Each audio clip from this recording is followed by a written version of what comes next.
This is the Blood Red podcast from the Liverpool Echo.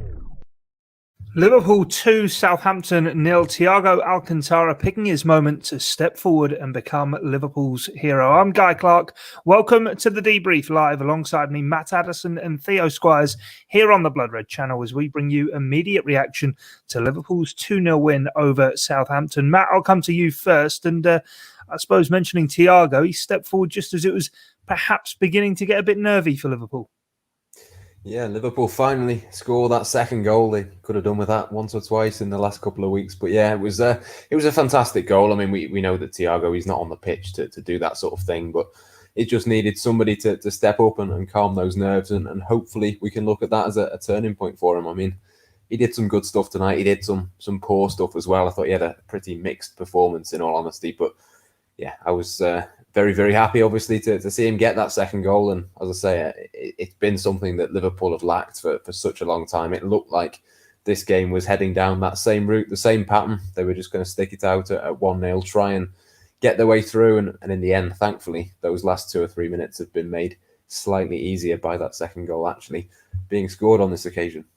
Yeah, do leave us any of your comments in the comment section here on YouTube. We'll try and get as many of them on screen as possible. But Theo, for Thiago, it was, and even looking at Liverpool's sort of recent games, as Matt alluded to there, they've needed those late goals in recent games. They've not been coming in. They've been sort of hitting the other direction. But tonight it was sort of just as I said before, it was getting nervy. Thiago was the man to step up, his first Liverpool goal, and what a goal it could be, and could really be the springboard for Liverpool now. Yeah, it's been a long time coming, hasn't it? Like, he's had a few chances in recent weeks. Like, we think against Villa, that it was his shot, wasn't it, that was saved before Trent got the winner. And I think he's had a couple of other chances as well. But then it's just been Liverpool the last few weeks where they've had the chances and not quite taken them. So it's kind of nice that of all the ways to get this decisive second goal, it is Thiago who's been due it in such fantastic style. It could be huge for the race to top four. It's been a mixed weekend, I suppose, for Liverpool in those results, and the fact that Leicester have lost, Tottenham have lost, but Chelsea have won. So you could have been in a position where you'd have 2 Champions League places up for grabs. I imagine we're now going to assume that Chelsea have got top 4 in the bag. But you look at Leicester's run-in when they've got that FA Cup final distraction, they are there for the taking because they're going to have that mental weakness from last year as well. If they finish in the top 4, fair play to them. They deserve it because these fixtures they've got coming up are against them. And then Liverpool, well, we know what their home form has been like this year. So this is why this is a huge statement for them to get that off the back. We know they're going to have fans in the stadium at Anfield on the last day of the season. So that should be a chance for them as well. And now they just need to win these away games. Like United's a huge one. If they can put in a good performance there and get this win, then you wouldn't back against them now. They could really get this back in control. Yeah, it'll go down as a 2-0 win, Matt, in the history books. But in many ways, was it one that sort of Liverpool got away with tonight? Is it fair to say that? I wouldn't necessarily say they got away with it. I think they had obviously enough chances themselves to go on and score a few more. I know what you mean in terms of giving the ball away. I thought Nat Phillips got caught on the halfway line, giving the ball away a couple of times. And there was a few sort of nervy moments. I thought Alisson obviously made a few really good saves, but even he had a 5-minute spell where he seemed to want to pass it to Theo Walcott every time he got the ball. So yeah, it's one of those. It's been a strange sort of evening for Liverpool. It wasn't a perfect performance, but they just have to get the results. If they can, perform as poorly as what they did at times, but still continue to win, then no one will complain. I think we're at a situation now in this season where if they win the final 4 games, they're pretty much going to be in that top 4 almost guaranteed, I think. So it's just a case of doing what they've done in that regard and getting over the line. I think Manchester United is going to be a really tough one. Obviously, they play Leicester earlier in the week, and I think they've got Aston Villa tomorrow, haven't they? So it's a hectic schedule for them. That should give Liverpool a bit of an advantage, and you just have to hope that they can go there and take their chances, because again, it was one of those nights, really, wasn't it? It sort of felt for a long time like they were going to get punished. I think that's where you're sort of coming from in terms of Liverpool getting away with it a little bit, but it's one of those. On another night, Mohamed Salah could have scored it. It could have been far more comfortable, and I think then we'd sort of feel a little bit more confident heading into the last few matches. There's still that little bit of doubt in my mind whether Liverpool can go on and make it, another couple of wins in a row and really take advantage of Leicester's situation, because, as Theo says, it's absolutely wide open for them now. I think they've got to look at the games that Leicester have got to come and think that as long as Liverpool can do their own job, which is going to be difficult, but if they can do their own job, it's effectively back into their hands now, I think. Yeah, by no means wanting to say Liverpool sort of were lucky to win that tonight, because they weren't. One goal would have been enough, but sort of developing that point, Theo, it sort of felt in recent games that Liverpool have had to be perfect in every respect to get something, and chances being missed and beginning to cough up the ball a lot in midfield. Matt alluded to that as well. It felt as though it following a similar pattern to those Leeds and Newcastle United games, and then, of course, Thiago does step forward, but kind of a bit back to last season, I suppose. We look at it, it was a Premier League winning season, but Liverpool weren't often amazing in those games, but they got the wins on the board, and that's what they did tonight. Yeah, like last season, you think, how often did we have Liverpool looking a bit nervy, and then they'd get a late goal to clinch it? The only surprise is that it's become a surprise. Like when it happened against Aston Villa, we didn't see it coming. I don't think we really saw a second goal coming for Liverpool, just because they've made this habit of creating chances and scuffing them or not quite grabbing them correctly, and it's just not happened. It's one where if Southampton had Danny Ings fit, you wouldn't have been surprised if they'd been leaving Anfield tonight with a share of the spoils. But Liverpool have got the job done. But you can say that about Leeds and Newcastle.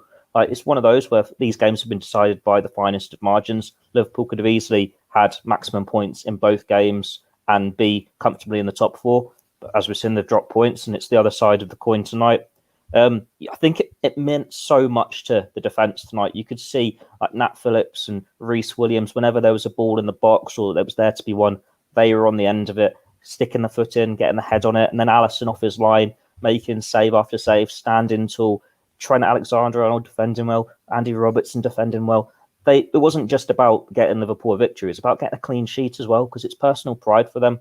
Like all this team, or this squad, they're Premier League winners, the Champions League winners. Yeah, it has been a case of you take Virgil van Dijk out the side and they fall apart. So it is personal pride now. It shouldn't be a case of a team can go from winning the league and winning the Champions League to, without one player, missing out on Champions League altogether. So hopefully they can build on that pride and keep going in the final weeks. But yeah, it just makes a massive difference having actual centre-backs at centre-back with Fabinho as that protective screen in front of them. Yeah, Ozan Kabak, the latest centre-back, Matt, to be struck by the Liverpool curse and missed the game due to injury. Rhys Williams coming in because Ben Davies also with a minor knock sort of shed before the game. But it's one of those, isn't it, where Alisson as well had to really step up tonight and play his part, and none more so than just before the first goal. Yeah, I thought he was really, really good in a couple of those occasions. And I think, when you look at that Liverpool defence, on paper at least, you'd expect that, pretty much any team in the Premier League would get one or two chances. And Alisson has to be at his best. I think there was a couple of good saves in there. It's another example, I think, of Alisson, particularly the one just before the goal. It doesn't necessarily look like a brilliant save, but it's all about his positioning. He makes it a little bit of an easier one for himself just by getting himself into that right position inside the penalty area. So yeah, that was really important. I was really impressed actually with Rhys Williams. I think to come in having not played for so long and to be thrown into a game like this where Southampton have got quick players, they've got tricky players. It's going to be a tough one, particularly for someone like him who doesn't necessarily have the experience. He doesn't have a huge amount of pace, but I thought particularly on the ball tonight, he looked really, really comfortable, really confident.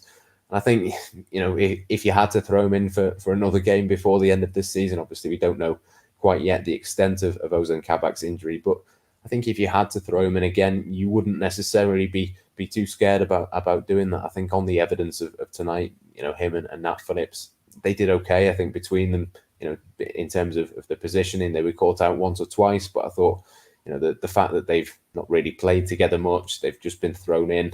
I think with all of those circumstances considered, I don't think you can have too many complaints. And obviously, I think Alexander-Arnold and Roberts on either side, as Theo said, were really, really good tonight as well. And that helps. But I think to have the heart in your spine ripped out of this Liverpool team, we've seen, time and time again this season, how difficult that is. And the fact that they have those two sort of solid options, they had Fabinho in midfield, it did look a little bit better tonight. Okay, they didn't control it. They didn't go on and get that second goal, but you always felt that there was a chance that they'd be able to keep that clean sheet.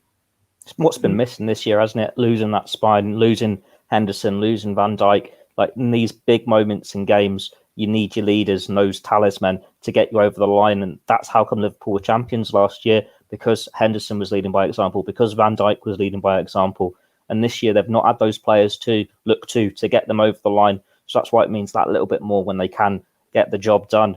You just got to think now as well. Rhys Williams probably will keep the shirt if Kabak's out for a little while, just because Klopp has said so many times he wants this defensive stability. When they've had so unstable throughout the season, you just want to cling to it as much as you can. What does that mean for Ben Davies? Like, how many times this season, when there has been an opening for him, has he had a minor injury? We can read into that however we want, whether we take it out of face value or we think it's Liverpool being a bit colourful with excuses. You just think to Liverpool players of the past when they've been injured, playing through the pain barrier. I remember Jamie Carragher wanting to try and play on with a broken leg against Blackburn.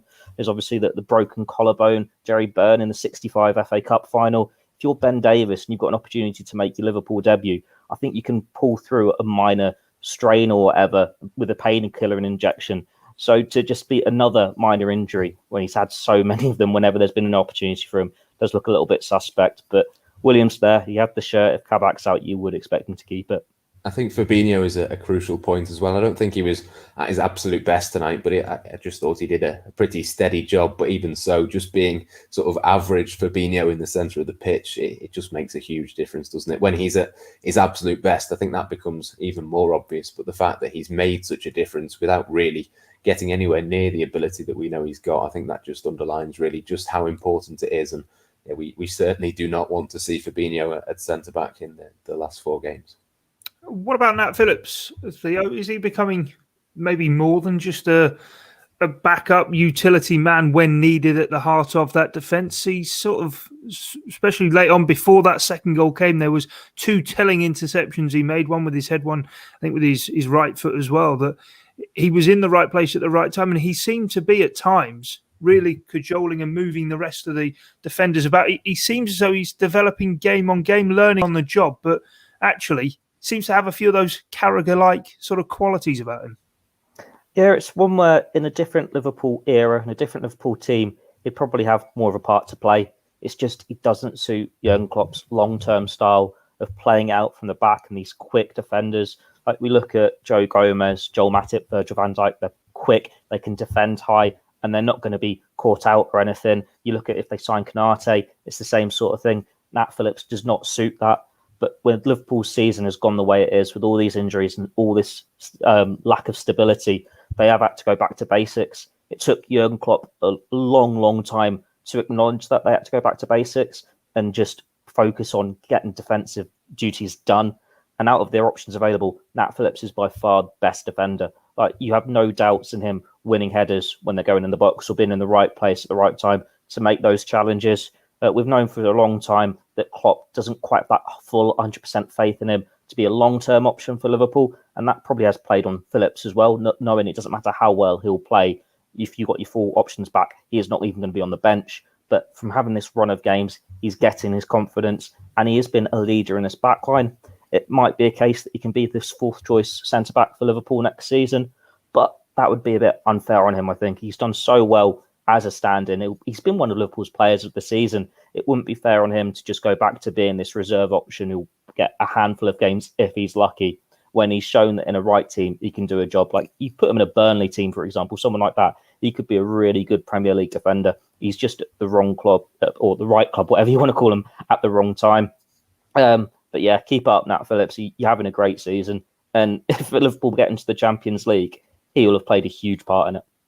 Yeah, he was the cover star on the programme as well. Right, very quickly before we go, 4 games to go for Liverpool. Game in hand on Leicester. Just a 6-point gap. 1-word answer from the 2 of you. Matt, are they going to do it? Top 4? Yes, I think they are. And Theo? He said yes, I'll say no. If he'd said no, I'd said yes. Wouldn't expect any less from you, right? That's it from us here for this edition of the Debrief Live. Thanks for joining myself, Guy Clarke, Theo Squires and Matt Addison. Until next time, here on Blood Red, it's bye for now. This is the Blood Red podcast from the Liverpool Echo.